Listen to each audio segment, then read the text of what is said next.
Hi, everyone. Welcome. Thank you so much for joining us today for our professional development workshop, Building an Inclusive Workforce. We know that not only is DEI work ethical practice, but it's imperative for your business too. So I'm really glad you are here. The Chamber is grateful to provide this offering free of charge to our Chamber members because of the generosity of our sponsor, the College of St. Scholastica Stender School of Leadership, Business, and Professional Studies. So before I go ahead and introduce our speaker, I'd like to invite the Dean of the Stender School, Rick Revore, up to provide a few remarks on behalf of their sponsorship. So Rick, thanks for joining us. Yep. Thanks, Chris. My name is Rick Revore from the College of St. Scholastica. I'd like to thank the Chamber team for offering this series, and the Stender School of Leadership, Business, and Professional Studies is delighted to sponsor it. 3 years ago, we named our school in honor of Dr. Bruce Stender to recognize his impact on our region. Quick update on the College of St. Scholastica. We are launching a new master's in healthcare administration this January, and we are enrolling new students for a January start in our MBA in Leadership and Change. And that program attracts professionals from a variety of industries. Finally, thanks to Carl Crawford for presenting on this important topic today. Thanks, Rick. Fantastic. So at this time, I have the very pleasure of introducing to you our speaker for today, Carl Crawford. Carl serves as the Human Rights Officer for the City of Duluth, working with the Human Rights Commission to promote appreciation of diversity and the elimination of bias and hate within Duluth. Carl has served on our board of directors, and he's a fantastic speaker providing different opportunities for us and our membership. So I'm really glad you're here, Carl. Thank you so much for providing us the tools and strategies businesses in our region can take to build an inclusive workforce. So go ahead and take it away. Thank you very much, Chris, and thank you, Rick, for being the sponsor. I am so excited to see so many friends on this call this afternoon, and really excited to have the opportunity to get to know you all and talk about the importance of building an inclusive workforce. So as we begin, you heard just a little bit about me. What I would love to do is give you all an opportunity to introduce yourselves, but with one caveat, and next slide if we can, Chris. When you introduce yourself, I want you to use an I am statement. I believe, like the quote says, I am are two of the most powerful words that you can put after that statement, I am. So my example is I am grateful, I am resilient. Who would like to go next? And for this, I'd ask that you open your mic.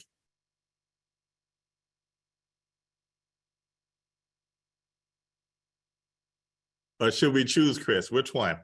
I'll go next, Carl. So Rick Revore, I mentioned, and I am grateful also, and I am an educator. Thank you. Carl, this is Kathleen. I'll go next. Hello, everyone. I am joyful, and I am an educator as well. Excellent. I'll go to Chris again. I am intentional, and I am strong. Hi, everyone. I am Jose. I am content, and I am a father. Thank you, Jose. I'm Pamela Rolla. I am helpful and caring. Excellent. Thank you, Pamela. Good afternoon. This is Cole Mackey, Duluth Workforce Development. Sorry, I don't have my camera on. I am curious and I am fun. Hey, Cole, welcome.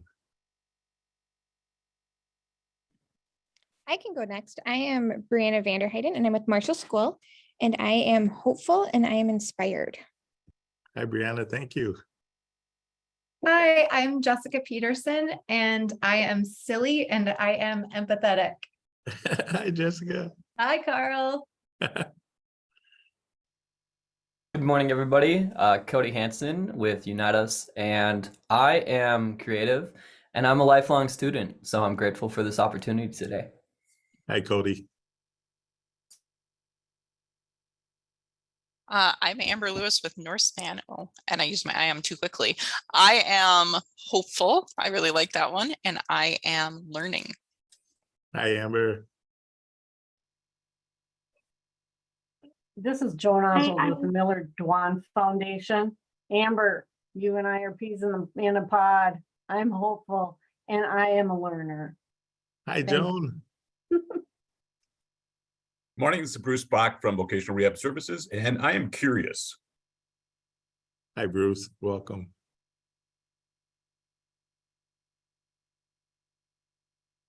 Hi, I'm Marciniak with Miller Dwan Foundation, and I am kind and grateful.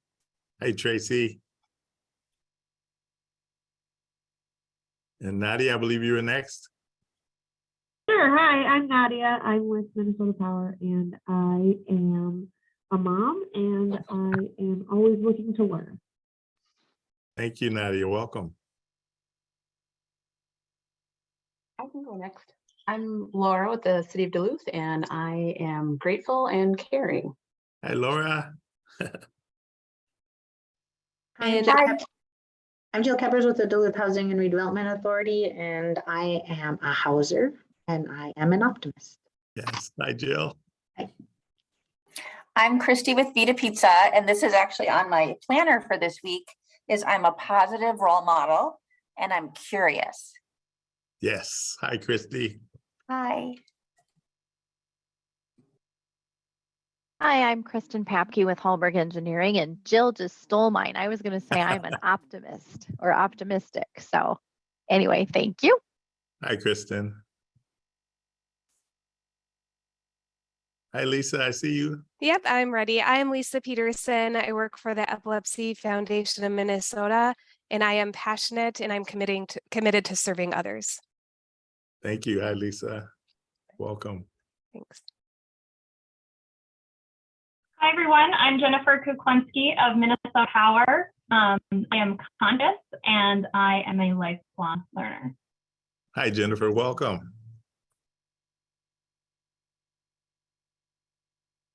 So, Chris, I think that maybe all our guests. If not, please include your welcome in the chat. So what we just did here is an exercise that talks about our entire discussion this afternoon, and that is how to build an inclusive workplace, a place where people feel welcome and they feel a part of something that's bigger than themselves. And we know that when a business recognizes and embraces different perspectives, they are better able to create value and serve customers, support employees, and solve problems. And what we just did was that exercise of making sure that everyone feels welcome and a part of this discussion. Next slide.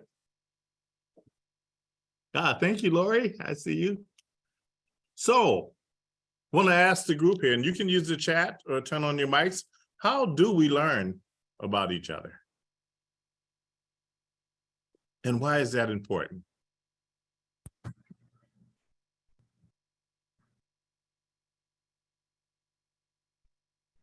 I'd say we ask questions and are good listeners. Yes. Cole says ask curious questions. I think also listening to understand instead of listening to respond is important for getting to know people. Absolutely, Brianna. And I think one of the important things that we're going to talk about in our slide and discussion today, and that is, how do we challenge ourselves to understand and recognize our own biases in creating an inclusive workforce? Understand that all those things play an important role. We often talk about, how much of myself do I leave in the parking lot before I walk into work or come to my place of business? Or what has been my experience of before I even walk in the door? And who do I have that opportunity to share that with in my office and in my space? Next slide. So we know that we live in a world that's inundated with stereotypes and biases. And one of the most important things that I found in my life, in my career, is being able to really stop and pause and answer those questions. Is there something I heard on the radio or watched on the news or had a conversation that's impacting the way I see the world and the way I see myself existing in the world and in my workplace? And how much of that do I carry in to that workspace with me? And understanding that that all plays a part in how we build an inclusive workforce. Next slide. So with this one, we're going to give you the opportunity, or I'm going to give you the opportunity to talk a little bit more about ways that you could be the reason that someone believes in good people. So Chris is going to put us in breakout rooms, and I want you to discuss what are the ways that you have impact in your workplace to be the reason that someone believes in you. And Chris, you'll put us in breakout, and I think we're going to have about 3 minutes. Perfect. All right. See you back here soon.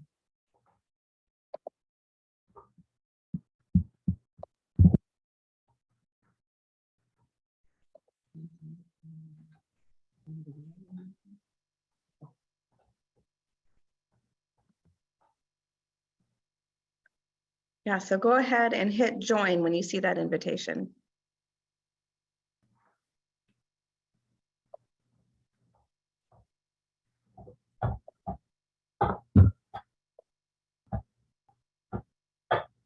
Hi, Carrie. Hey, how's it going? Good, how are you? I'm good. I'm having some internet struggles today. Oh, I'm sorry. Do you see an invitation to a breakout room? Somewhere.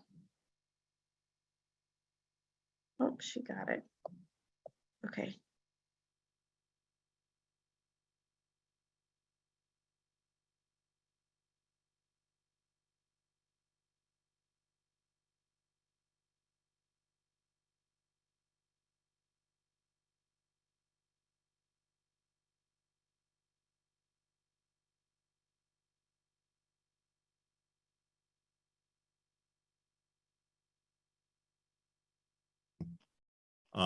Or how are the ways that you are becoming that person that someone believes in good people? I can share for our group. I was in breakout room, I think number 1, and we talked a lot about being approachable and welcoming to everyone, and then also being, responsive and being willing to take action when needed and help partner with people in that place. Yes. Good. Other voices. What did you kind of find out in your breakout rooms? This is Joan. In our breakout room, Cody mentioned, and a couple of people actually mentioned, people might not really necessarily want your advice. And so it's good to check it out, ask them before you just start in on them. Yes. Absolutely. Maybe one more.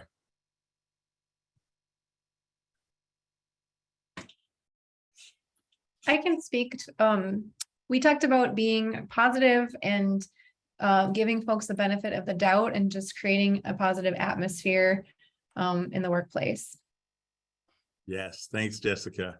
So I want us all to pause for a minute and think about what was that first day on the job like for you?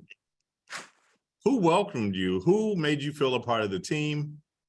What was that experience like? Did you leave that day saying, what did I just get myself into? All those things are important when we talk about inclusion. And the words diversity and inclusion sometimes get used together or synonymous, but they're actually two different things. And for our next slide, Chris, is a definition of inclusion. And inclusion has to do with creating a supportive, welcoming, respectful environment, okay, for all of us to work in. And it's about taking action.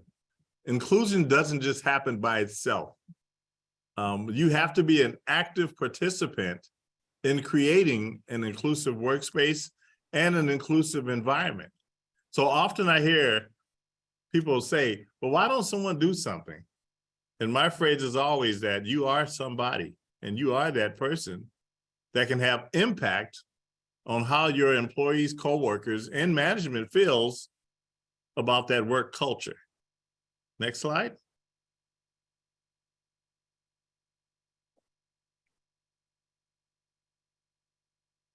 So what are some of the key elements to having an inclusive workplace? And obviously one is by having a voice. Do you feel comfortable sharing or having a voice within the confines of your company?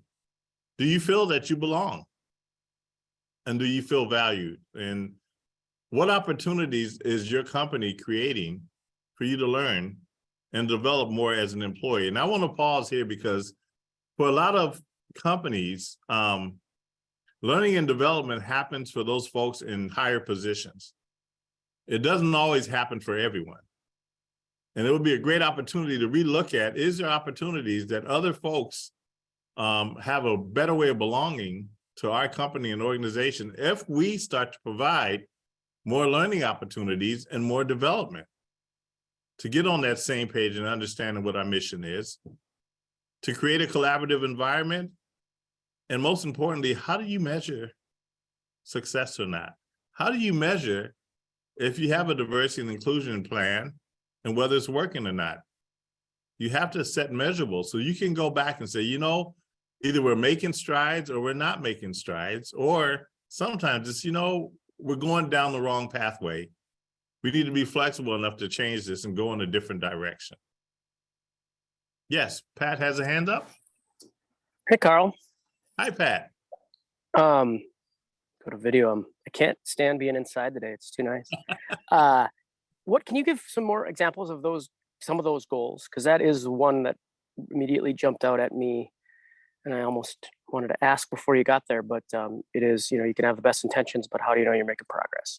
Absolutely. One of those goals that we often look at is, you know, number of new employees or how diverse is our workforce. But the one that really stands out for me, Pat, is how are you retaining and keeping and growing your existing workforce? It's one thing to have someone that's newly hired. It's another thing to have someone that's hired and is staying and being a part of your company and understanding that culture.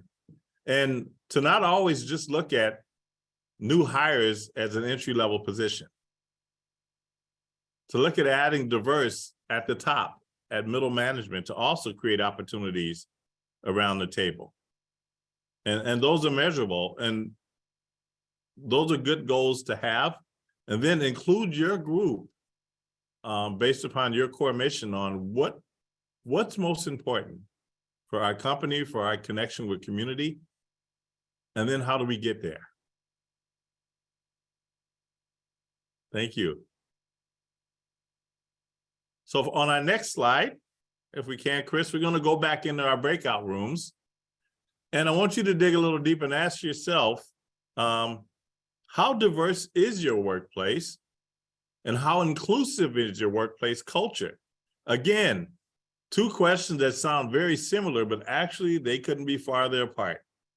And that is to really talk about how diverse is your workforce? How inclusive, okay, is your workplace culture? And we're going to break out for about another 3 minutes. All right. All right. See you soon. See you soon.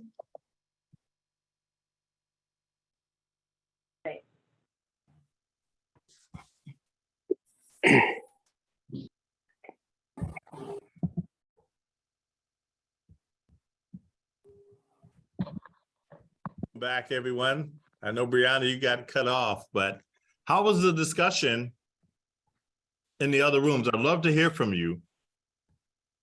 And more importantly, I'd love to hear about how inclusive is your workplace culture?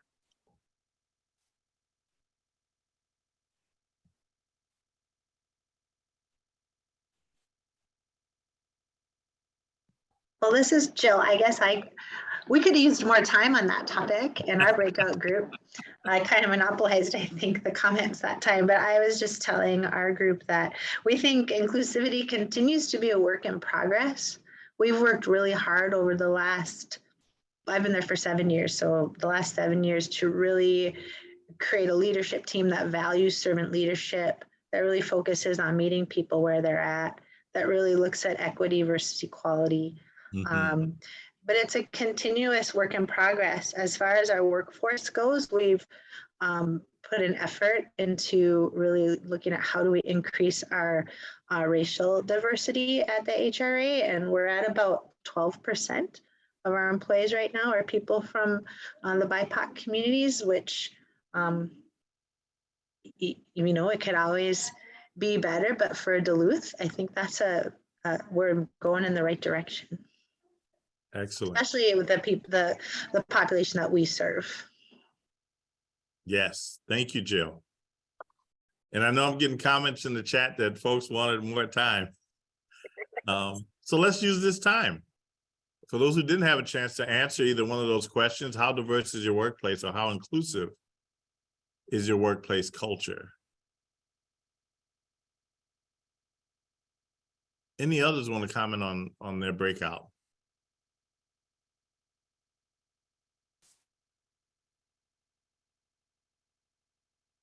I think I heard some common themes in my group that about awareness and intention to improve both.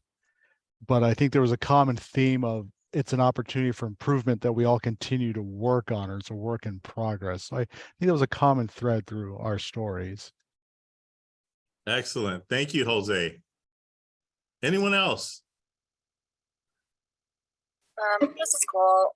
I will say, you know, I think with City of Duluth, you know, there's a lot of employees. So, you know, there's overarching policies and ideas and approaches. And then, you know, what are you doing within your individual work team? I think within Duluth Workforce Development that there's a lot of work that we're trying to do, and we don't always get there. But we do continue to talk about how we can improve, what's going right, what needs work. And so it's certainly never like a one and done. We did a training and now it's over, you know, and here we are, we're great and diverse. And that's not, you know, it's going to be an ongoing, you know, commitment within our work group, which I really appreciate. The value is there. And then I was sharing that, you know, I think that it's so important for management to understand what's going on in the day to day, you know, especially in bigger companies. They can have really great policies, but if it's the people that are supposed to be implementing and being inclusive and welcoming aren't doing it, and management has no idea, it's like, where's that disconnect, or how do you hold that line and space for people when they're experiencing microaggressions or other things, like, yes. And they talk about it, how does management respond in a way that they're actually seen and something is done? And I don't know what that really looks like, but yeah, thanks. Thank you, Cole. Absolutely. I would agree with that. And just thinking about that, you know, we can think we have an inclusive workplace, but I think it's best answered by our staff. So I think what I'll do is I'll add that to our performance reviews and ask the staff how they think we're doing. Yes, Christine, you were right on point. I was going to ask that follow-up question is, how do you know? How do you know that you really have an inclusive workplace?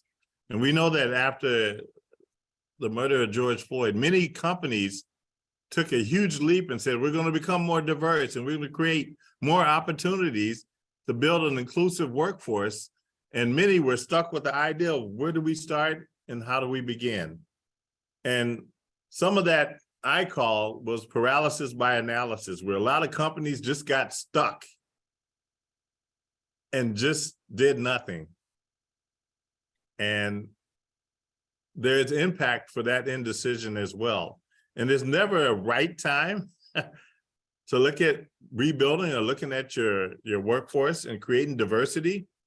But there is a time to just step in and create those opportunities, but it has to be measurable. You have to be able to look back and say, are we doing what we planned out to do? Is this really working? And if not, it doesn't mean we throw everything out, but we pivot and we look at other opportunities to grow. So great comments. Any other thoughts that you want to share from your breakout rooms? Because I really think this is a very important point. I would, yes. Our group, we had a few, like me, with smaller employers. And so I think, maybe I'll just speak for myself, but there were some themes that others said, you know, that don't do a lot of hiring. So that measure tactic or way of measuring is not as consistently there for us, which is just inherent in a smaller group. Yes. But then I think we feel, you know, we're doing a lot of things. We've embarked on an awesome process with the amazing Jebba Edmonds, which is just amazing.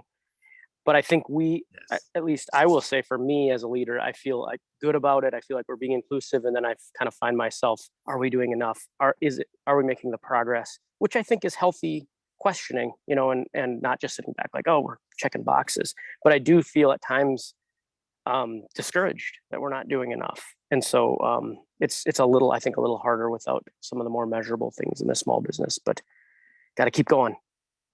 Thank you, Pat, and thank you for your honesty and vulnerability about that. And I'm sure if there's others that feel the same way on the call, that maybe they're not doing enough, but I can tell you what movement toward diversity and inclusion is much better than no movement toward diversity and inclusion. So we're going to do another breakout room, and we're going to give you a little bit more time, as that's what I'm hearing that folks need. I hear you. So we're going to give you, let's say, 5 to 6 minutes. That'll give folks enough time. And on our next slide, Chris, I don't know if I had a chance to prompt to pull that up, but I want you to define your organization, okay? And I want you to define it as your organization a people-oriented organization, or is it a task-oriented organization? Okay. And I don't know if we can prompt the slide, but a people-oriented organization focuses on the motivation of its employees in order to maintain productivity and perform well, where a task-oriented organization focuses more on efficiency and put task and process and workflows first. So let's take about 6 minutes and let's kind of define, if we can, your organization, if it's people-oriented or task-oriented.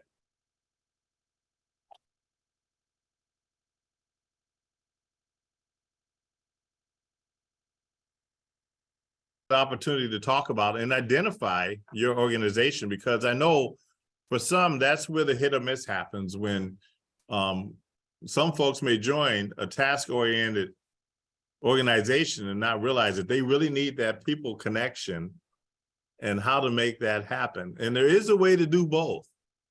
And part of it is just recognizing your talent pool that you have and how to connect. There's a phrase that most people don't quit their company, they quit their boss, or they leave that culture, right? And understanding how are there opportunities that we can both be a part of, creating the culture we want to be a part of. And if there's anything we take from the day, know that this work is ongoing. You're not able to just check the box and get the t-shirt and the hat and say, you know, diversity and inclusive is done here. It's ongoing and it's ever changing. Our next slide, Chris, and I think I'm getting close to running out of time, so I want to be respectful. But I use this slide to talk about my career path. And in many opportunities, I've been the only one person of color in a room, in a space.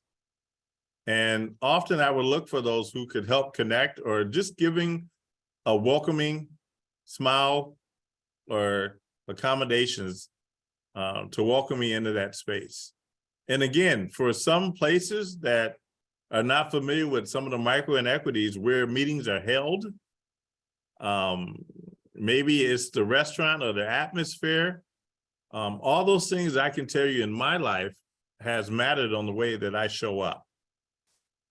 And I also know from one other challenge, I tease here tongue in cheek that when I miss a meeting, everybody knows I miss a meeting, right? So how are we supporting people of color and folks within your organization, even understanding some of the micro inequities that may be impacting even the place where we're going to meet or have a presentation? Those all have impact. And they're all important as we look at our organizations and how we do work. Next slide, Chris. And I think we only have just a little bit of time left, but I want you to think about this if you can today, and that is, what is your role as individuals to create inclusiveness? Often we think it's just our company or organization's task to do so. But what are the small things that you can do? And we did it in the beginning of our call today. And that was really allowing folks to be welcome, to be heard. Maybe there's a chance before meetings. Do you have an icebreaker that welcomes people, that gives them an opportunity to hear their voice in the room? And more importantly, to learn, you know, that person to the right or left of me, do I have an opportunity to know what's important to them? And have I shared what's important to me as far as our work environment and how we get things done? Because I want us all to remember, if you can, think about the opportunities that you've had to be a part of something, and think about the opportunities when you left something that was really meaningful. Why did you leave? And in some cases, why did you stay? And all those matter when we talk about building an inclusive workspace, and how is that going to look for us all? Next slide, Chris. So this time I want to really open it up for any questions, comments, or thoughts that you may have.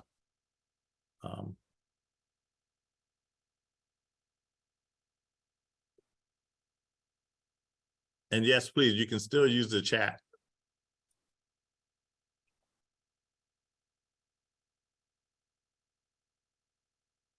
With that, we're going to move to the next slide.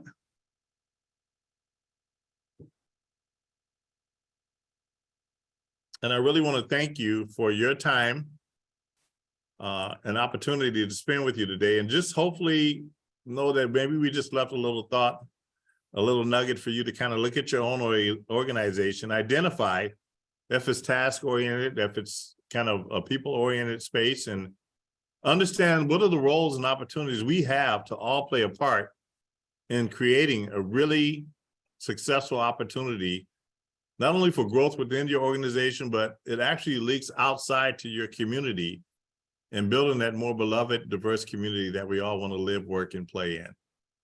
So with that, I want to thank you for your time and opportunity. And hopefully you had another opportunity to take some of those questions back to your staff and share with your organization as you continue to build and do great things. Thank you so much for your time. It's been an honor to spend the lunch hour with you.